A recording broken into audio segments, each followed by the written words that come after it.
Pinksterdiens moenie volgende week Pinksterfees misloop nie. Ons het die Pinksterfees aan volgende week.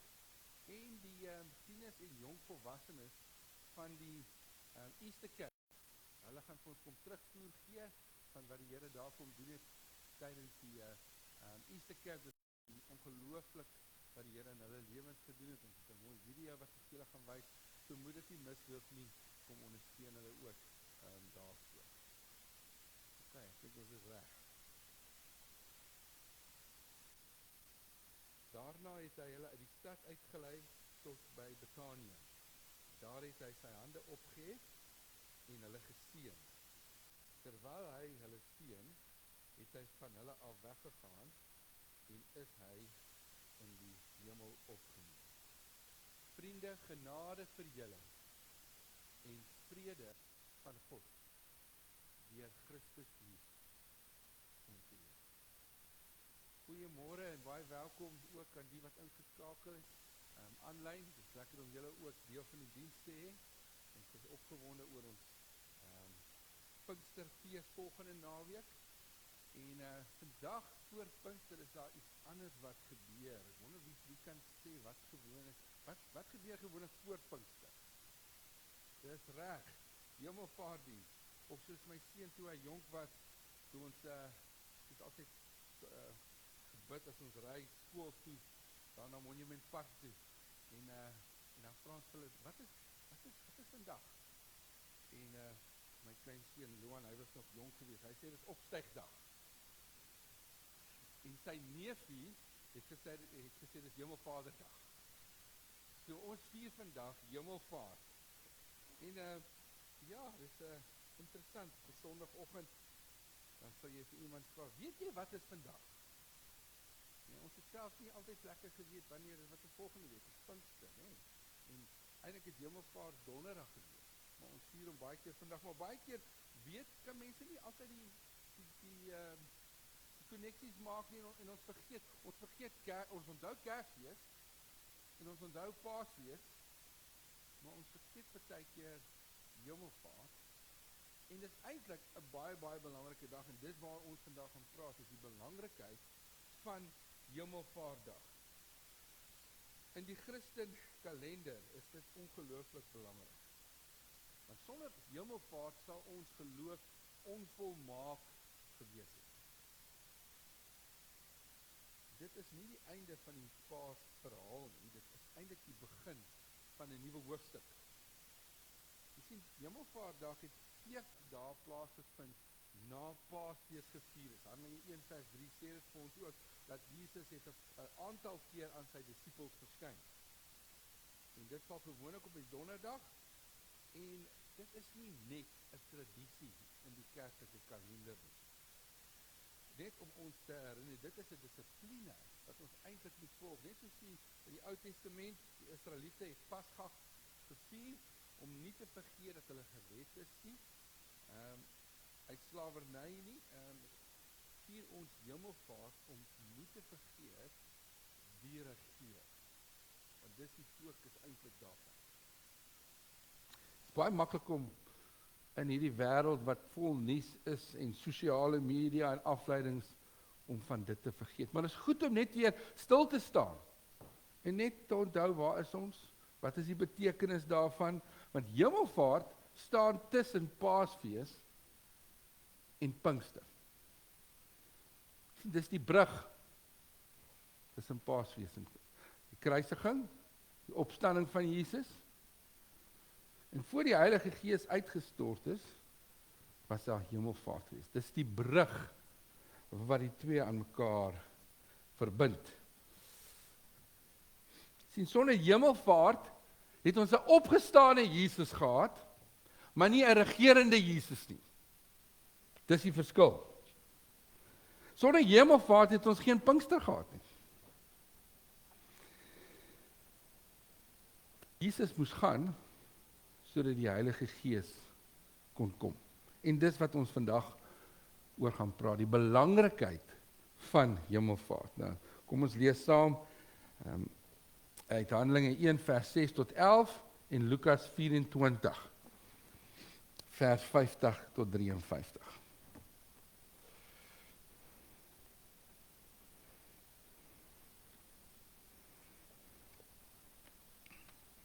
Handelinge 1 vers 6 tot 12.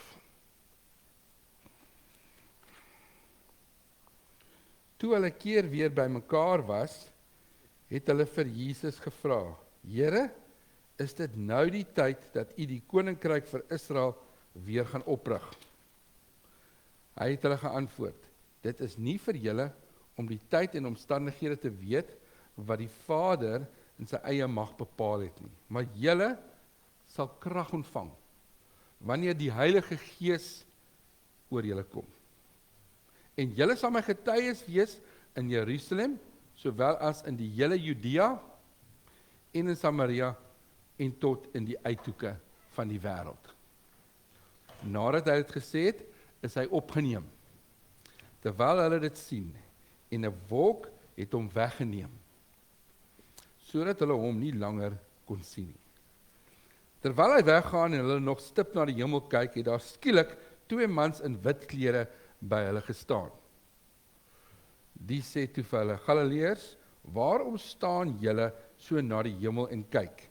Hierdie Jesus wat van julle af na die hemel toe opgeneem is, sal net so terugkom, soos julle hom na die hemel toe sien opgaan het.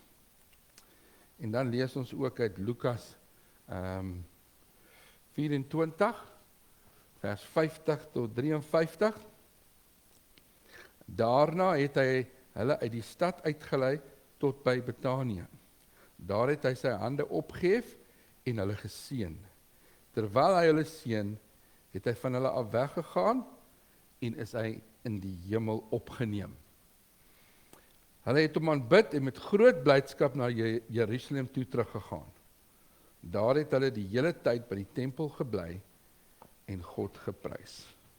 Tot sover mag die Here sy woord ook vandag aan ons sien. Ons lees hier uit Lukas en die evangelie van Lukas en Handelinge.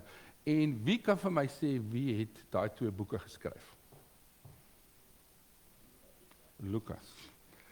Lukas, dit is geskryf 70 na Christus.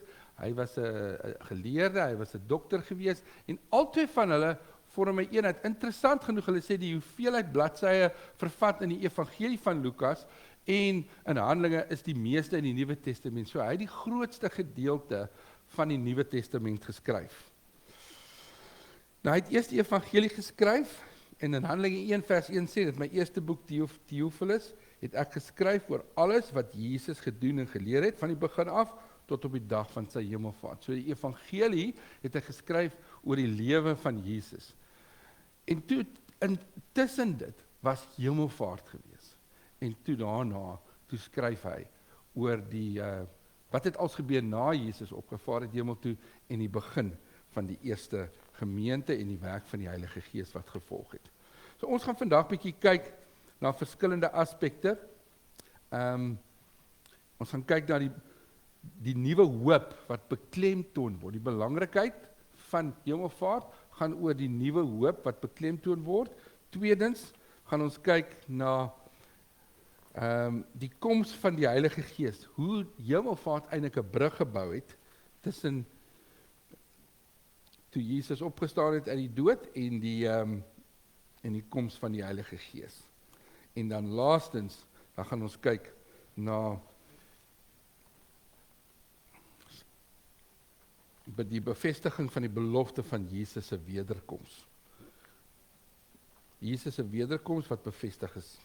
So eerstens, die verheerliking, die beklemtoning van die nuwe hoop. In vers 9 praat dit van Jesus is opgeneem na die hemel toe. Interessant, die Griekse woord daar is eperthei.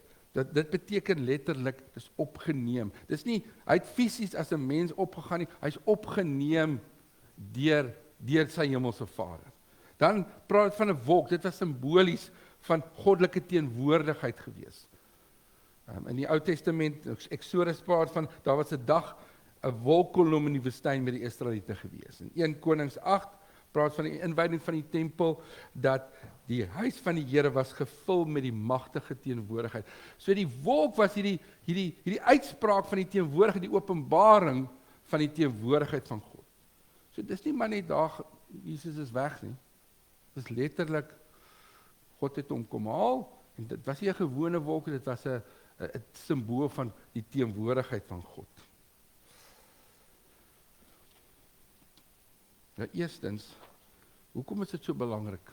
Hoekom is daar hemelvaart? Dit beklemtoon die hoop vir ons as Christene. Eerstens, die verheerliking op die troon. Markus 16, vers 19 tot 20, sê dit is 'n beskrywing daar, wat vertel van hoe Jesus nie net opgevaar het hemel toe nie, maar aan die regterhand van God sit. Efesiërs 1 vers 20 tot 22 sê, toe hy uit die dood opgewek en hom in die hemele laat sit het, aan sy regterhand hoog bo elke owerheid en gesag en mag en heerskappy en elke naam wat genoem word. Nie net in hierdie bedeling nie, maar ook in die toekomstige. Hy het ook alles onder sy voete onderwerp en hom as die hoof bo aan die kerk gegee. Sien, hemelvaart is nie net 'n afskeid nie, dis 'n kroning. Jesus is nie net hemel toe nie, hy het aan die regterhand van God gaan sit. En in daai tyd, as jy iemand aan die regterhand gesit het, dan beteken dit daar dis 'n posisie van gesag en van mag gewees. En vanuit daai posisie, ons dink baie keer, maar hoe hanteer die kerk alles wat in die wêreld aangaan? Maar eintlik die hoof van die kerk sit bo alles, bo elke mag, bo elke gesag, bo elke regering, bo elke ekonomiese mag, elke stelsel van onderdrukking, elke persoonlike uitdaging, oor alles sit, kan ons weet, dat Jesus sit nog steeds op die troon. Hy het al die mag, hy het al die gesag. Jy weet, Trump, sê hulle is die leier van die westerse vrye wêreld. Maar as iemand wat Trump. En God is baie magtiger en groter. Ook in jou situasie, in my situasie. Ons het onlangs gepraat oor in die naam van Jesus te bid. Met die gesag van die naam van Jesus te bid. En te glo. God is op die troon. Ek weet nie hoe dit gaan uitwerk nie, maar ek weet, God is op die troon. En ek bid in die naam van Jesus, en ek vertrou vir hom. 'n jong ma, 'n terminale diagnose ontvang. Sy het gesê, ek weet nie wat ek gaan doen. Maar ek weet wie aan bewind is. Ek weet wie sit op die troon. Sy het nie omstandighede onderskat nie, maar sy het ook nie Jesus se gesag onderskat nie. Jy sien, hemelvaart gee ons nie 'n oplossing vir elke probleem nie, maar dit gee ons 'n Heer wat bo elke probleem staan. Ek sê altyd vir my kinders as hulle bid en die Here vertrou vir iets. Weet jy nie, wat het gebeur met Moses en die Israeliete? Niks het hulle geken nie, hy see het oopgegaan. As die Here iets wil laat gebeur, dan gaan dit gebeur. Niemand gaan dit keer nie. Maar as dit nie moet gebeur nie, dan gaan dit nie gebeur nie, maar die Here is nog steeds op die troon. Romeine 8:28, alles werk nog steeds uit ten goeie vir die wat God liefhet. So Jesus se hemelvaart beteken, dit gee vir ons hoop, omdat hy sit op die troon en hy regeer. En dit, vriende, moet vir ons bemoedigend wees. Geen nie om wat die omstandighede in ons land, in jou familie, in jou situasies, God is op die troon en hy is ook op die troon van ons lewe. Dit beteken, hy is nie net ons verlosser nie, maar hy is ons Here.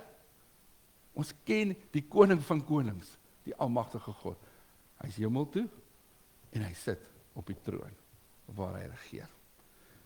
Dit gee ook vir ons hoop, dat die hoëpriester wat vir ons intree by die Vader, Hebreërs 4, vers 14 tot 16, sê, aangesien ons dan 'n groot hoëpriester het wat deur die hemele gegaan het, Jesus die Seun van God, laat ons die belydenis vashou, want ons het nie 'n hoëpriester wat nie met ons swakhede kan saamvoel nie, maar een wat in elke opsig versoek is, soos ons, maar sonder sonde.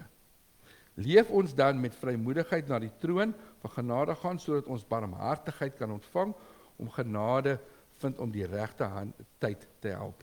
Kan ek vra dat iemand net vir my 'n glas water bring asseblief?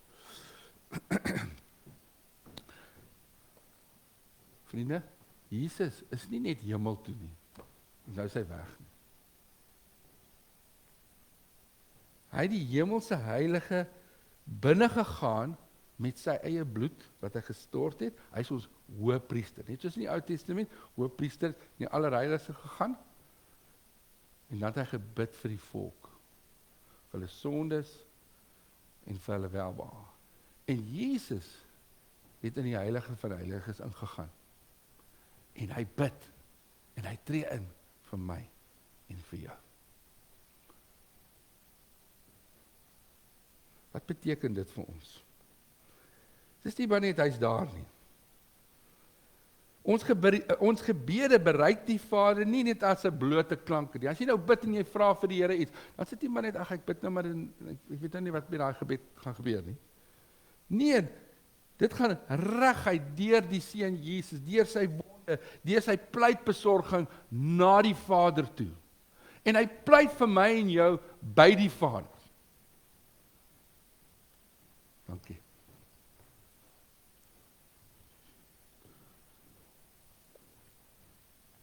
Jy sien, baie keer dan bid ons, né? En dink ons, yes, okay. Dis soos my, ek sê gou WhatsApp vir die Here, Here, hier is my lysie, 10 goedjies asseblief, help gou hiermee. Dis maar net so 'n ritueel, of jy sê sommer daar rondom die tafel terwyl jy eet, sê gou bid.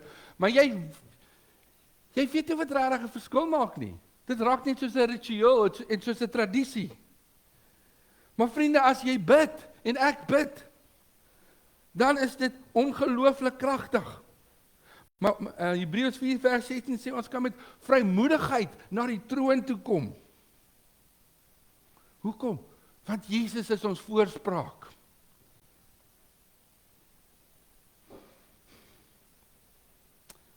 Dis nie maar net dooie gebed wat net in die lug opgaan nie. Jesus verstaan. Hy was ook mens gewees. Hy praat met die Vader. Hy deel jou hart. En as jy vergifnis vra, dan kyk die Vader deur Jesus en jy skoon gewas. So die betekenis van die hemelvaart, dis ongelooflik. Dit beteken as ons bid, dan is hy ons hoëpriester. Hy staan in vir ons. Hy pleit by die Vader. En dit moet ons hoop gee. Dit moet vir ons bemoedig. Volgende. Die hemelvaart bou 'n brug na die koms van die Heilige Gees. Christ is the end of the gospel and the beginning of the mission. Hy bemoedig ons vir ver en naby. Jy sien, wat gebeur het met die disippels? Interessant. Jy sou gedink het Jesus het gegaan, so nou is hulle baie swaarmoedig en hulle is hartseer terug. Nee, wat sê die woord? Hulle was vol vreugde, hulle het die Here geloof en prys. Hulle is na die tempel toe en hulle het die Here geëer. Hoekom? Hoekom het dit gebeur? Want die hemelvaart het vir hulle bevestig dat Jesus die ware Here was. Dit het vir hulle moed gegee. Dit het vir hulle 'n troos gegee dat die Heilige Gees gaan kom. So hulle harte was gevul gewees met blydskap. En dit het 'n brug gebou dat dis nie net die einde nie, maar dis die begin. Hoekom is hulle na die tempel toe? Dis 'n teken van die teenwoordigheid van God gewees. En hulle is daartoe wat die Here se plan is nie net voltooi nie. Dit was die een hoofstuk gewees. Hy gaan daai plan nou verder van verlossing deur hulle uitvoer. Deur die Heilige Gees te stuur. En hulle is deel daarvan. En vriende, ek en jy is deel daarvan. Wat 'n voorreg om ook daarvan deel te kan wees. Jesus het gegaan, maar dit het die brug gevorm vir die koms van die Heilige Gees. Vir die werk wat Jesus gedoen het, maar ook vir die werk wat Jesus deur ons wil doen, deur die Heilige Gees.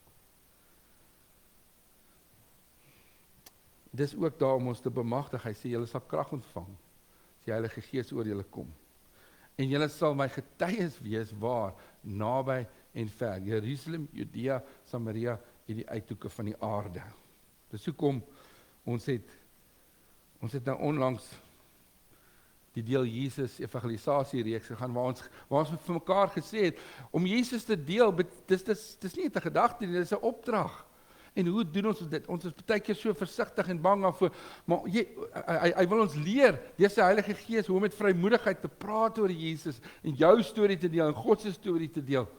Maar dit beteken dat ons Jesus se liefde deel, deur om met mense wat nie die Here ken nie, vriendskappe te bou, en verhoudings te bou, en sy hande en voete te wees, en behoeftes te ontmoet. En daar's verskillende maniere, en dis sy plan. As jy dan die boek van Handelinge kyk, is die werk van die Heilige Gees deur die apostels. So Jesus moes hemel toe gaan, sodat die Heilige Gees kom praat. Interessant getuie, beteken die woord marters, wat kom van martelaar. Dit het iets gekos vir elkeen van hulle. En dit kos ons ook iets om te gaan getuig. Johannes 16 vers 7. Maar ek sê vir julle die waarheid, dit is vir julle beter dat ek weggaan, want as ek nie weggaan nie, sal die trooster nie na julle toe kom nie. Maar as ek weggaan, sal ek hom na julle toe stuur. Interessant. John Stott sê, dit is so ironies, hoe die disippels opkyk na die lig. Nadat hulle die mandaat en die opdrag gekry het, om na die uithoeke van die aarde toe te gaan. Die engele wat daar gestaan het gesê het, hoekom kyk julle op na die lig, as julle nou 'n mandaat gekry het, om na die uithoeke van die aarde toe te gaan? Their calling was to be witnesses, not stargazers. En partykeer is ons stargazers, ons kyk maar net. Dis belangrik, dat ons die Here ook aanbid, maar hy wil ook iets deur jou doen. Hy wil nie iets met jou net doen nie. Ja, dit is belangrik dat jy die Heilige Gees beleef, en dat hy jou kom verander en vernuwe, maar hy wil ook sy liefde deur jou kom skyn verander. Mense wat gelowig is, en mense wat ongelowig is. Die verskil wat dit kan maak. Hy kies vir my en vir jou vandag, nie net vir daai disippels nie. En dis die brug wat gebou is deur die Hemelvaart, dat die Heilige Gees deur die disippels, deur my en jou, verder kan werk. Jesus moes gaan, sodat die Gees kon kom. Interessant, baie keer dink mense, okay, nou het Jesus sy werk gedoen, nou is hy weg, en nou kom die Heilige Gees, nou is dit iets of iemand anders. Maar dit is nie. Die Gees is eintlik die teenwoordigheid van Jesus. Jesus se karakter, wie Jesus is, word vervul deur die Heilige Gees, wat deur ons kan werk, wat binne ons kan werk, wat oral kan werk. Nie net op een plek kan werk nie, maar enige plek kan werk en sy werk voltooi.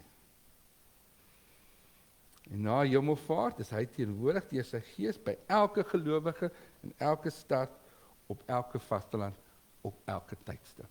En vandag, waar jy hier sit,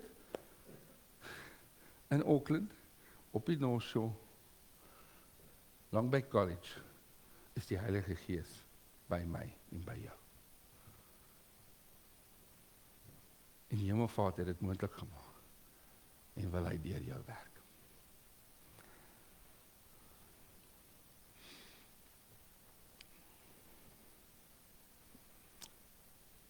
Laastens, die Hemelvaart bevestig die belofte van Jesus se wederkoms. So die eerste plek gee dit vir ons hoop, hy sit op die troon, hy regeer, en ons kan bid, en hy tree in vir ons. Tweedens, vorm die brug vir die koms van die Heilige Gees, wat sy werk in en deur ons kan doen. En laastens, bevestig dit die belofte van Jesus se wederkoms. Johannes 14 vers 2 en 3 sê dit, in my Vader se huis is daar baie wonings. As dit nie so was nie, sou ek dit nie vir julle gesê het nie. Want ek gaan om vir julle 'n plek voor te berei. En as ek gegaan het en vir julle plek berei het, kom ek weer en sal julle na my toe neem, sodat julle ook kan weet waar ek is. Die Hemelvaart was die begin van sy voorbereiding vir sy terugkeer. Dis die eintlike bestemming vir ons, nie op 'n wolk nie, maar in die hemel, waar die Here vir ons ook 'n plek voorberei. En hier sit van julle, en julle het geliefdes verloor, en julle geliefdes is klaar by daai bestemming. Hulle het klaar die adresverandering ondergaan. Hulle is klaar op die beter plek. En hy, met die hemelvaart het hy gegaan, en hy berei 'n plek voor vir ons. Maar dit gee vir ons hoop, dat ons toekoms is verseker. Johannes 10 vers 10, ek het gekom, dat julle kan lewe en lewe in oorvloed. Die dief het gekom om te steel, en te verwoes, en dood te maak. Jy sien dit elke dag, jy sien dit in die wêreld, jy sien dit in ons lewens, in ons verhoudings, maar ek het gekom, dat jy kan lewe hê, en lewe in oorvloed. Oorvloedige lewe hier op aarde, en 'n ewige lewe. Hy is in die hemel, hy het die dood oorwin, hy gee vir ons daai hoop, hy berei dit voor. Die dag as jy dood gaan, dan is dit nie verby nie. Dan wag hy wag nie aan die ander kant nie, hy stap saam. In 'n adresverandering. Dis wat die hemelvaart vir ons sê, hy berei 'n plek voor. Dit gee vir ons 'n sekere hoop daarvan. Maar dit sê ook vir ons, hy sal weer kom. Dis wat hier gesê is. Hy sê, hoor jy, hierdie Jesus wat weg is, hy gaan weer kom. Interessant, daar by die Olyfberge, dis profeties gelaai. Sagaria 4 vers 4 praat van die eindtye wat daar by die Olyfberg gaan plaasvind, wanneer God gaan optree. En Daniël 7 vers 13 sê dit, daar het in die wolke iemand aangekom, en hy het na hom toe gegaan wat ewige lewe is, en voor hom gebring is. Dit sê vir ons iets van die eindtye, maar dit sê iets van Jesus wat hemel toe is en terugkom, ook daar in die Olyfberge. Handelinge 1:11, hierdie Jesus wat van julle af na die hemel opgeneem is, sal net so kom soos julle hom na die hemel sien weggaan het. So, in tye waar geskiedenis lyk of dit chaos is, ons lewens de mekaar voel, kan ons weet, omdat Jesus hemel toe is, berei hy vir ons 'n plek, maar hy kom terug om sy kinders te haal. Ons kan dit verseker op weet. Hoekom moes hemelvaart plaasvind? Dit herinner ons aan 'n paar goed. Daar's 'n paar bewegings wat dit eintlik saamvat. In die eerste plek,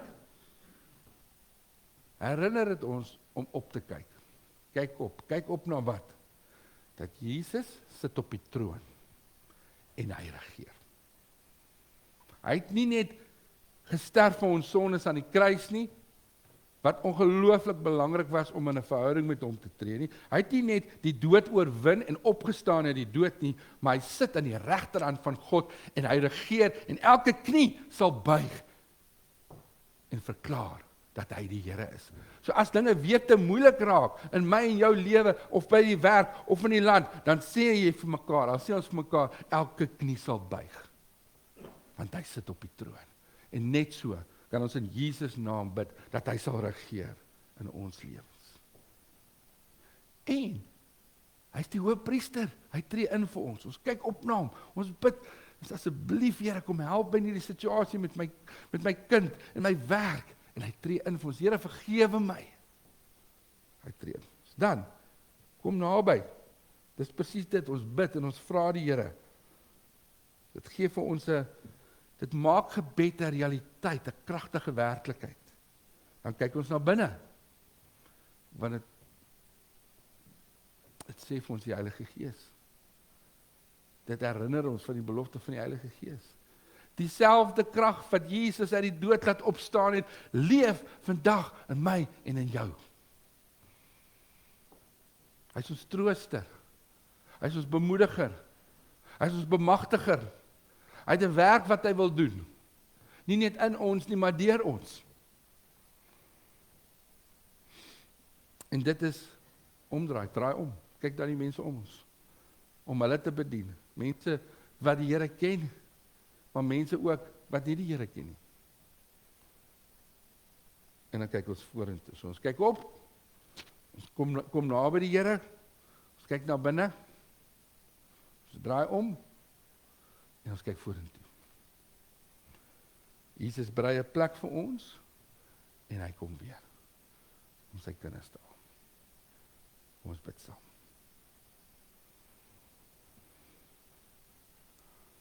Here Jesus, baie dankie dat U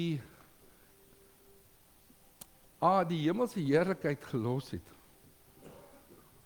om na hierdie gebroke wêreld te kom, om 'n versoening met U te bring aan die kruis, sodat ons 'n verhouding met U kan hê. Maar U die dood oorwin toe U opgestaan het uit die dood, maar U is hemel toe en U regeer, en U sit aan die regterhand van God, en net so wil U in ons lewens regeer. En dankie dat ons kan bid. En ek wil sommer nou vir U vra waar jy daar sit. Wat lê swaar op jou hart? Wat is vir jou moeilik? Dit is iets wat jy nie self verder kan dra nie. Ek wil iemand daai prentjie kry van Jesus wat aan die regterhand van God sit, wat die hoëpriester is, wat vir jou kan intree by die Vader. En gebruik hierdie moment om jou hart met hom te deel en dit vir hom te gee en te sien hoe hy pleit by die Vader daarvoor. Dalk is dit 'n bewuswording van iets wat jy verkeerd gedoen het, wat jy vergifnis moet vra, of iemand moet vergewe wat aan jou kwaad gedoen het, of jy het 'n groot uitdaging of bekommernis, kom gebruik hierdie tyd om vir die hemelse Here dit te kom gee.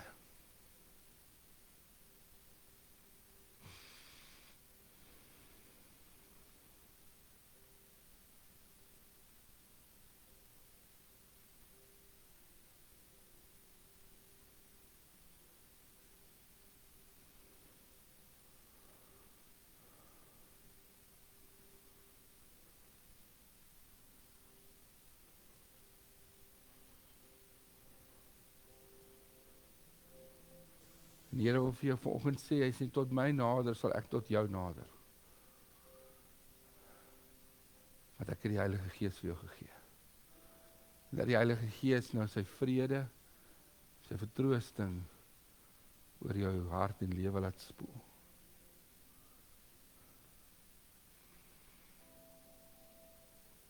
Daai vrede wat alle verstand te bowe gaan, wat oor jou gedagtes en jou hart die wag hou. Filippense praat van moet oor niks angstig wees, maar alles maak julle versoek aan die Here bekend deur smeking en danksegging. Die vrede van God wat alle verstand te bowe gaan, sal oor julle gedagtes en hart wag. So beleef daai vrede wat die Here vir jou kom gee, dat jy kan nie verstaan hoe gaan hierdie dinge uitwerk en wat gaan gebeur nie, en hoe die Here jou nog 'n kans kan gee nie. Of hoe jy moet laat gaan van iets of iemand wat vir jou seer of kwaad gemaak het. Maar hy sit op die troon en hy tree in vir jou. En hy wil vir jou sê, hier is my Heilige Gees wat jou kom vertroos, wat jou kom bemoedig en kom bemagtig. Laat hy jou hart kom vul met nuwe hoop en vrede en krag om die volgende tree te gee. In die naam van Jesus. Want Jesus sit op die troon en hy regeer oor die heelal, maar hy regeer ook oor jou lewe. Hy is nie net ons verlosser nie, maar hy is ons Here. En dankie dat U hemel toe is, sodat U kan regeer, Here, sodat U in ons lewens kan werk. Dankie vir die Heilige Gees, wat ons kom bemoedig, maar ook bekragtig. Here, help ons om vol te wees, leeg te wees van onsself, sodat ons vol van die Gees kan wees, en na mekaar toe kan kyk, en dit kan deel, U liefde kan deel. Dankie vir die belofte en hoop, dat geskiedenis het 'n eindpunt, en U is in beheer, en U kom terug. Dankie, Here. Ons eer U, ons loof U, ons prys U, Hemelvader, ons aanbid U, Koning Jesus.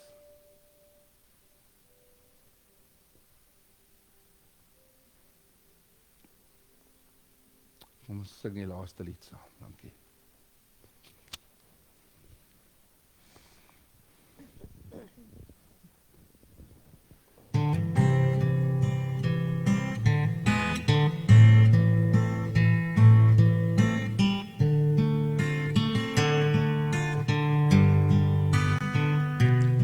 Hier mag